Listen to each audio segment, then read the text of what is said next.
आप देख रहे हैं अपना पसंदीदा चैनल पीआर इंडिया न्यूज। मैं हूं आपके साथ आलोक तिवारी।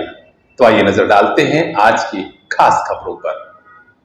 आजमगढ़ समेत पूरे पूर्वांचल के सियासी समीकरण को साधने के लिए समाजवादी पार्टी ने विधानसभा चुनाव 2022 में जो प्रयास किए थे उसका सीधा लाभ मिला था।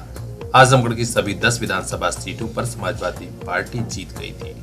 यही वजह है कि समाजवादी पार्टी के मुखिया अखिलेश यादव आजमगढ़ के समाजवादी पार्टी कार्यकर्ताओं से लगाव और जुड़ाव छोड़ना नहीं चाहते। एक बार फिर भी आज आजमगढ़ आए और फूलपुर के विधायक रहे श्याम बहादुर यादव की माता के निधन पर परिवार वालों को शोक संवेदना व्यक्त करने पहुंचे। जहां मीडिया से भी बात हुई तो उन्होंने ज्ञानवापी समेत कई मुद्दों पर अपनी बेबाक टिप्पणी दी। भारतीय जनता पार्टी सरकार की खिंचाई करते हुए कहा कि भारतीय जनता पार्टी ज्ञानवापी जैसे मुद्दे उठा रही है, यह केवल सियासी लाभ लेने के लिए। उन्होंने और क्या कहा, ये हम सीधे आपको सुनाते हैं। आजमगढ़ से समाजवादियों का बहुत गहरा रिश्ता है। आने वाले समय में भी आजमगढ़ की जनता समाजवादियों के साथ ही रहेगी। ज्ञानवापी को लेके चल रहा है तो किस तरीके से देख रहे हैं? ज्ञानवापी मस्जिद का और इस तरह के घटनाक्रम भारतीय जनता पार्टी जानबूझ करके करती है, या भारतीय जनता पार्टी खुद होती है या उसके हिडन या इंडिविजुअल मित्र होते उनके साथ, वो अपने अदृश्य मित्रों को भी आगे करती है। क्योंकि भारतीय जनता पार्टी जो बुनियादी सवाल है उनका जवाब नहीं देना चाहती। डीजल पेट्रोल महंगा है, आपका आटा महंगा हो गया, चीनी महंगी है, दाल महंगी है, अगर आप घर बनाना चाहेंगे सरिया महंगी, सीमेंट महंगा, और हर चीज़ महंगी होती चली जा रही है। जिस समय हम और आप इस बहस को देख रहे थे, पता नहीं देश की कौन सी चीज़ बिक रही थी, किसको खरीदने के लिए आगे किया जा रहा था। जब कभी ऐसी चीज़ें दिखाई जाएंगी ज़्यादा, याद रखना कुछ न कुछ देश की बड़ी चीज़ बिक रही होगी। और मुझे तो ये लगता है कि जो नारा भारतीय जनता पार्टी देती है कि एक देश में एक ही राशन हो, वन नेशन वन राशन, कहीं ऐसा तो नहीं कि इन घटनाओं को आगे कर करके वन नेशन वन उद्योगपति की कोई नीति पे काम कर रही हो भारतीय जनता पार्टी, कि एक देश एक व्यापारी, एक देश एक ही उद्योगपति, ये दिखा करके कहीं ऐसा तो नहीं देश की बहुत सारी संपत्तियां बिक रही हों। भारतीय जनता पार्टी को याद करना चाहिए, उन्हीं के प्रधानमंत्री वहां गए थे आगरा में, और आगरा की जनता, आगरा के टूरिज्म सेक्टर के लोगों को ये भरोसा दिला के आए थे कि $1 ट्रिलियन की इकोनॉमी केवल ताजमहल से हो सकती है।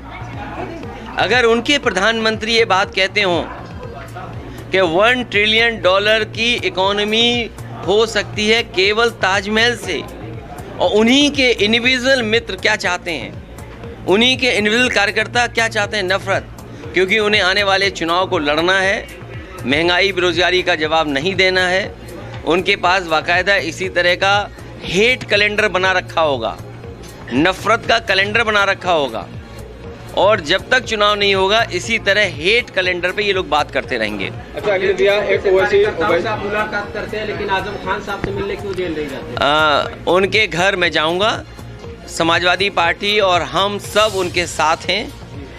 जो भी मदद हो सकती है वो हम लोग मदद कर रहे हैं उनकी। और अगर आपको कुछ लगता हो कि ये मदद होनी चाहिए तो वो भी हमें बता दो, हम जरूर मदद करेंगे। अच्छा, मुसलमानों के मसाइल से आप अपना दामन छुड़ा रहे हैं, मुसलमानों के इश्यूज पे बात नहीं कर। ये अभी जो भी बातचीत हुई है वो उन्हीं मुद्दों पर बात हुई है, लेकिन बीजेपी और कांग्रेस इस साजिश में है कि मुसलमान भाइयों ने जो समाजवादी का साथ दिया है, ये मुसलमान भाई कैसे समाजवादी से दूर हो जाएं। इसीलिए ये साजिश भारतीय जनता पार्टी और कांग्रेस दोनों मिलकर के कर रहे हैं। अच्छा, अखिलेश भैया, एक सवाल यह है कि ओवैसी ने अभी कहा कि जो मुसलमानों को वोट लेने के लिए समाजवादी पार्टी रहती है, और खास तौर पे अब इस समय है तो मुद्दे पे, ज्ञानवापी मुद्दे पे चाहे उसे नहीं देखिए, आ रहा है आपका ज्ञानवापी मस्जिद पर, और आपको जानकारी होनी चाहिए कि जब मैं बनारस गया था तो मुझसे पूछा गया था, तो मैंने जवाब दिया लेकिन भारतीय जनता पार्टी ऐसी पार्टी है जो अपना विपक्ष बना के रखती है। हम विपक्ष हैं वो सवाल नहीं है। भारतीय जनता पार्टी अपने सुविधा के लिए एक विपक्ष बना करके रखती है और ये समझना चाहिए भारत की राजनीति में भारतीय जनता पार्टी ने गुपचुप तरीके से हाथ मिला करके कई विपक्ष बना करके बैठे हुए हैं। समाजवादी पार्टी इस देश की जो संस्कृति रही है, समाजवादी पार्टी इस देश की जो भाईचारा रहा है उसके साथ खड़ी है समाजवादी पार्टी। अच्छा, एक बयान और उसी में है कि ओवैसी जी का था कि कांग्रेस जिसने कानून बनाए, नियम बनाए, 91 के बाद का भी नियम है, तो उसके लिए भी कोई विरोध नहीं हो रहा है। देखिए, ज्ञानवापी मस्जिद को जानबूझ करके मसले को उठा रहे हैं। संविधान और सुप्रीम कोर्ट के तमाम फैसले पुराने हैं जिनको देख करके ये कहा जा सकता है कि इस तरह का विवाद नहीं उठाना चाहिए, इस तरह की चीज़ें नहीं होनी चाहिए, इस तरह के सर्वे नहीं होने चाहिए। अच्छा भैया, प्रधानमंत्रियों से उन्होंने बात की तो क्या बात? देखिए, उन्हें इस बात की कहीं ना कहीं जानकारी है। जो 22 मंत्री नहीं बनाए गए हैं वो क्या कर रहे हैं, जो मंत्री बनाए गए हैं वो क्या काम कर रहे हैं, वो तो हमें और आपको पता है। ज़मीन पर कुछ नहीं दिखाई दे रहा, बिजली महंगी, बिजली गायब, सड़क बन नहीं रही, महंगाई बढ़ गई, बेरोजगारी बढ़ गई। अपनी चीज़ों को बता नहीं रहे हैं कि क्या करेंगे जनता के बीच में। जो 22 मंत्री हटाए गए हैं वो क्या कर रहे हैं और जो बनाए गए हैं वो काम नहीं कर रहे हैं, इसलिए खाना खाया गया है। अच्छा, बुलडोजर की बात करें तो जो प्रदेश का चल रहा है, दिल्ली में 6 लाख घरों पे बुलडोजर चल रहे हैं। मैं आपसे कह रहा हूँ, भारत में सबसे ज़्यादा इल्लीगल घर किसी के बने होंगे तो भारतीय जनता पार्टी के लोगों के। पूरे देश में नक्शा पास करा करके नक्शे का जिस तरीके से पालन होना चाहिए, नियमों का पालन होना चाहिए, वो नियमों का पालन अगर कोई नहीं कर रहा है तो वो भारतीय जनता पार्टी है।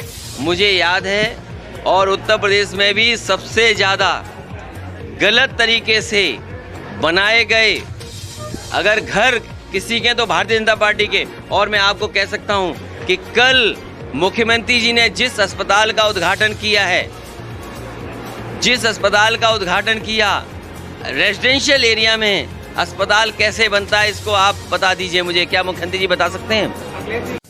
साड़ी से लेकर शूट तक, कोट से लेकर बूट तक, पूरी खरीदारी का एक पता, आजमगढ़ का जालान बाजार। घर गृहस्थी, स्कूल ड्रेस, दुल्हन का श्रृंगार, जालान बाजार। 15 से 20% भारी डिस्काउंट की गारंटी हर आइटम पर। स्कूल ड्रेस, जूता मोजा, ब्रांडेड कपड़ों के थोक व फुटकर खरीदारी का एक बाजार, वही आपका अपना जालान बाजार। नया पुल, सिधारी तिराहा, दक्षिण गली, आजमगढ़। जरूर आइएगा। आपका भरोसा, आपका प्यार और फैशनेबल हुआ जालान बाजार।